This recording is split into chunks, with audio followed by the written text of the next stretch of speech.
10 ditë proteste banorëve në Divjak kundra projektit të shkrirjes së bashkisë së tyre me Bashkinë e Lushnjës. Mbrëmjen e dielshme, edhe pse e diel nuk e ka ulur ritmin e protestuesve, kërkesat e tyre konvergjojnë të gjitha në ruajtjen e bashkisë së Divjakës si një institucion i pushtetit vendor. Ashtu si të gjithë netet e tjera, paralel me mbajtjen e protestës, vazhdon të firmoset peticioni që do t'i dërgohet institucioneve të shtetit shqiptar, ndërkohë që protesta do të vazhdojë deri në plotësimin e kërkesës së tyre në moshuarjen e bashkisë Divjak. Në fund u zhvillua dhe rituali i çdo nate, marshimi në rrugët e qytetit. Reagim e vetme që ka reaguar kryetarja e Ushnjës.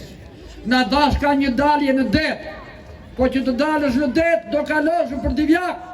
Dhe Divjaka ka zot, ka banorët e saj, se këtë detin, lagunën, parkun e kanë për vete, se u ka falur zoti këtyre banorëve dhe jo Ushnjës.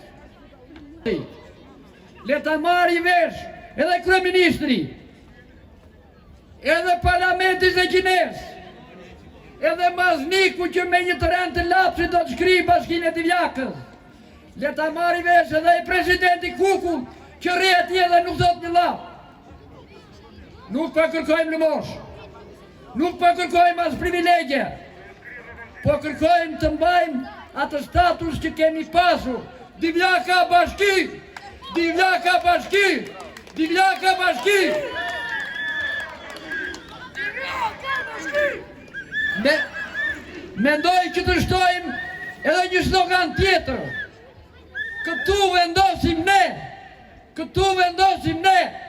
Këtu vendosim ne! Këtu vendosim ne! Edhe ne do qëndrojmë, do rezistojmë, nuk do intimidohemi, nuk do të krajohemi, po do të vazhdojmë protestën deri në fund, deri sa të arrijmë atë që neve na takon dhe e meritojmë. Të trajtojmë me dinjitet ashtu si që takon banorëve të qytetit Divjakës. Me këtë rast, dua të përshëndes të gjithë qytetarët e Divjakës që marrin pjesë në këtë protestë. Biologjikisht, unë jam 50% Divjakës, se nana ime është Divjakse me nënë dhe me babë. Nga fisi i e thoni me dialektin tuaj, unë i them i sakallarëve. Nana ime.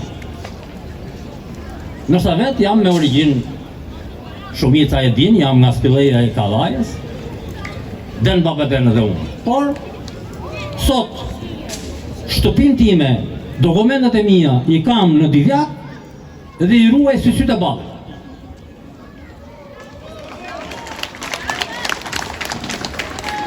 Të nderuar, Divjaka është e bukura e dheut. Nuk është shprehje ime letrare, po është e vërtet se Divjaka zotron resurse pa kufi, së pari humane. Keni të ndërgjegjshëm ju pavarësisht nga botkuptimi dhe i det që qarkullojnë në botkuptimin tuaj, në mendjen tuaj. Sot në këtë ditë, ky koncept nuk do të marrë prevalencë, nuk do të marrë rëndësi. Sepse Divjaka seriozisht, edhe për ne, unë jam emigrant, ka marrë nga emigracioni.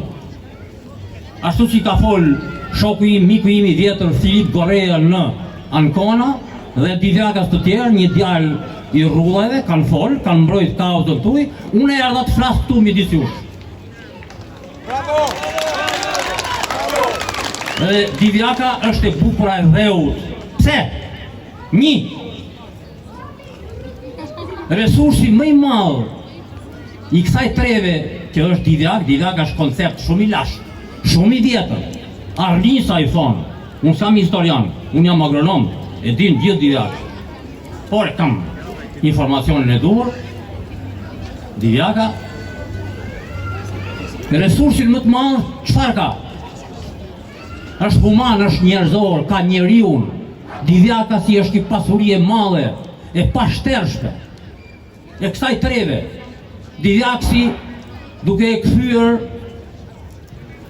sopin e madh, që shkencërisht quhet brezi i dunave të vjetra me gjuhën time shkencore, brezi i dunave të vjetra, ku miliona vjet më parë në këtë sopin e madh përplasin dalgat e detit. që dhe sot gjinën guaska, gjinën gjurmet e lashtësisë. Këto brezin e tuneve të vjetra, Divjaka e ktheu në tokë prodhuese, e lulëzoi, e pasuroi, ka ndërtuar impiante, shfrytëzon dhe prodhon prodhime të një cilësie ndërkombëtare europiane. Unë jam atje. Edhe kam hangë prodhime që vinë nga Divjaka. Edhe kur i ha atje në botë mishi gjem. Pse ndjem krenar? Pra, pasuria e parë është, ose resursi i parë është ana humane, ana njerëzore, Divjaka punon. Me dur, me mendje, me kam, me mjete moderne, primitive, me gjitha, prodhon. Sasirat mdoja prodhimi i shet atje ku i shet, dhe çfarë bën? Ndërton vila, ndërton shtëpia të klasit europian, të klasit perëndimor, me djers, edhe njeriu nuk e shet mend. Zoti kryeministër, së bashku me kabinetin e tij, në propozimin e tij për të shkrirë Bashkinë e Divjakës, është e papranueshme. Për arsye sepse Divjaka ka popullsi të madhe, jemi punëtor dhe çdo gjë e menaxhojmë vetë. Me qytetarët e Lushnjës ne duhet kemi marrëdhënie të mira, sepse jemi motra dhe vëllezër dhe janë miq të tanë. Kemi qenë një familje dhe na ka ndarë qeveria.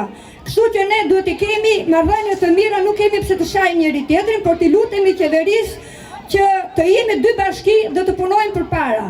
Dhe me këtë propozim, qeveria ne si bashki na ndërpret përparësinë dhe na kthen të ecim mbrapsht, jo përpara. Këtu në këtë shesh ne nga kryeministri kemi patur gjithë ato premtime që të shiteshin prodhimet, të kishim përparësi dhe të na ndihmonte në buqësi, në peshkim, në turizëm, në blegtori. Asnjë premtim nga këto, përveç se ky premtim papritur na vjen që duhet na heqin bashkinë, duhet na heqin folen, shtëpinë tonë, që mëzi e kemi ndërtuar dhe e ka punuar dhe punon bashkia. Kështu që ju lutemi shumë, zoti kryeministër, bashkë me qeverinë tuaj, ta shqyrtoni mirë këtë çështje, se populli i Divjakës është shumë i lodhur, po shkallafitet në përtoka dhe nuk ka kohë që të ikit marrë shërbimet në Lushnjë. Ne po lodhemi për të vajtur për një vizitë kardiologe ose pediatri që na mungon, sepse shëndetësinë këtu në Divjakë kemi shumë të mirë, por nuk ka të tillë specialistë dhe detyrohemi të ikim në Lushnjë dhe na ikën dita lëm punën. Kështu që zoti kryeministër, të falenderojmë nëse juve na pranoni këtë kërkesë.